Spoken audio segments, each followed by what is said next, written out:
Hey guys, in this video, I will show you how to record Discord calls on iPhone. All right, let's begin.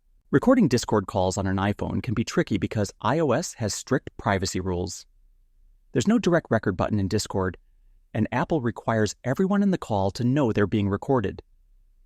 However, you can use your iPhone's built-in screen recorder to do it easily. First, open Discord and join any voice channel. Then swipe down to open the control center and long press the screen recording icon. If you can't find it, go to Settings, open Control Center, and add Screen Recorder. Make sure the microphone is turned on so both your voice and the call audio are captured. Finally, tap the record button to start recording your Discord call.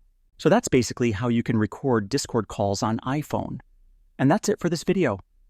If you find this helpful, consider subscribing and giving this a big thumbs up. Thanks.